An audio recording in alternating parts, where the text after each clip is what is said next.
Did Dwayne Johnson really sabotage both the Black Adam and Shazam franchises? That's a question that a lot of people have been asking based on news that dropped yesterday that he may have scrapped two post-credit scenes that would have linked Black Adam with Shazam Fury of the Gods. Now, Black Adam and Shazam are characters that are linked together eternally. They come from the same magical source. They're sometimes rivals, sometimes partners when they need to be. They are connected. So this makes natural sense. But the report goes on to state that basically Johnson kneecapped both by refusing to have a scene that would have had the Justice Society appear to recruit Shazam at the end of Black Adam, and then a similar scene that could have played out at the end of Shazam Fury of the Gods. Now, there is a tweaked version of that scene that is at the end of that movie, but it doesn't really make a whole lot of sense.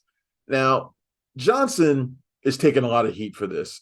Look, as far as I'm concerned, as well he should. He's brought on a lot of this on himself. Now, think about where this whole thing started. Years ago, when he was first talked about joining the DCEU, he had the pick of any character that he wanted to be. I remember the rumors that he was going to play Lobo.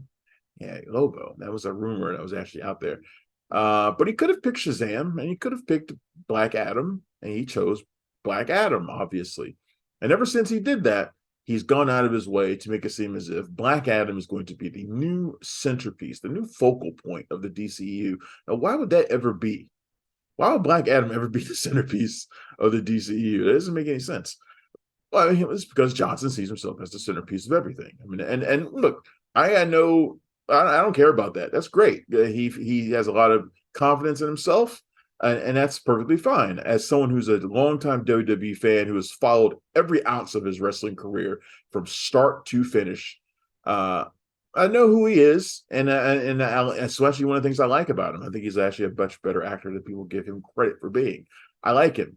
I'm just not so sure that he works great in groups as part of like a connective universe. I'm not so sure that Johnson works because let's not forget what happened with the Fast and Furious franchise, where he butted heads with Vin Diesel, two alpha males, obviously, largely because both wanted to be the centerpiece. Now that is Vin Diesel's franchise, so we know who's going to win out there.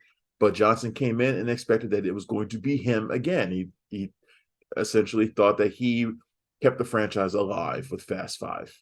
And while that is among the best Fast and Furious movies ever, we all know that Tokyo Drift is really the best of them all. We all know that, right? Anyway, it wasn't going to last, and now he's like the only one in the franchise who's not back for Fast X. I mean, I think they've even exhumed Paul Walker, and he's going to be in Fast X. They just brought back everybody for this finale. But anyway, so he doesn't seem to be able to get along in franchises where he cannot be the centerpiece. And obviously, in a cinematic universe like the DCEU, that was never going to be. But he hyped it up to be that way, and even used his power behind the scenes to get Henry Cavill back in front of the camera as Superman in order to build up for this major showdown between Black Adam and Superman. But why would you have that when you can have the showdown that people actually wanted, which is Black Adam versus Shazam, not Superman? Why did he do that? And that's because Johnson wants the biggest and the best, or at least his perception of the biggest and the best, but not necessarily what fans want. He wants what he wants, and that's not the way these things work out. So when Black Adam failed, he took a lot of heat for it, and people were quick to jump on him about it, which I didn't necessarily want to get in dogpile on that. The movie didn't do well. I actually thought the movie was pretty good, but people jumped on him over it, and and I didn't think that was fair. But he brought a lot of that on himself by being outwardly very arrogant about that film. And now it seems as if his backstage drama has hurt Shazam as well, because that movie bombed at the box office. And while it's not all Dwayne Johnson's fault, it certainly couldn't have hurt if there was a link between Black Adam 2 and Shazam Fury of the Gods that could have given people something to look forward to, something they felt was being expanded on. That certainly couldn't have hurt. It couldn't have hurt either film if they had known there was going to be a connection there. So look, Dwayne Johnson, I think, is an actor who obviously has millions of adoring fans.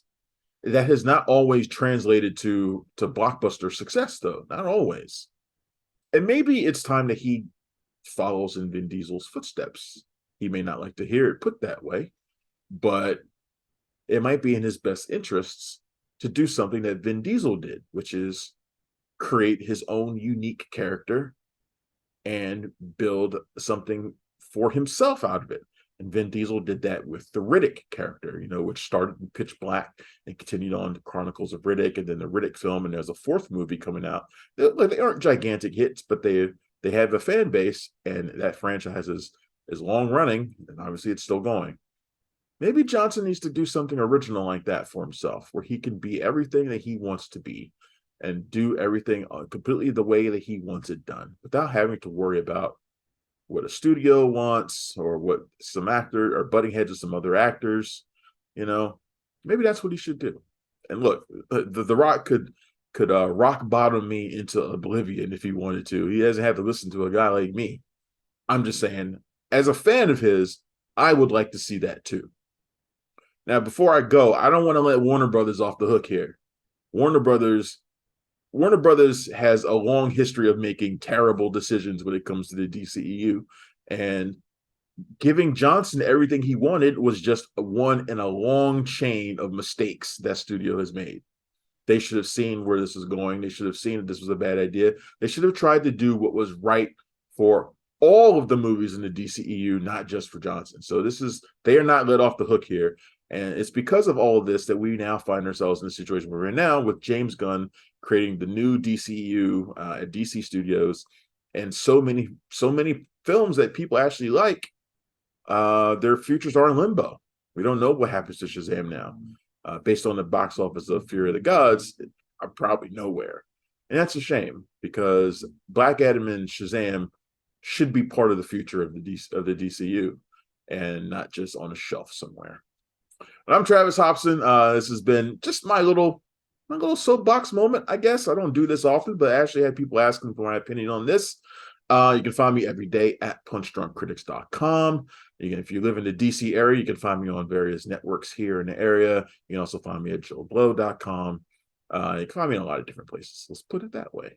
Be sure to like and subscribe Punch Drunk Critics on YouTube, and check out Cinema Royale anywhere you get your podcasts. Thanks a lot for watching. Goodbye. Thanks for checking out the show. If you like what we're laying down, please subscribe to our channel and click the bell to receive notifications for all of our latest stuff.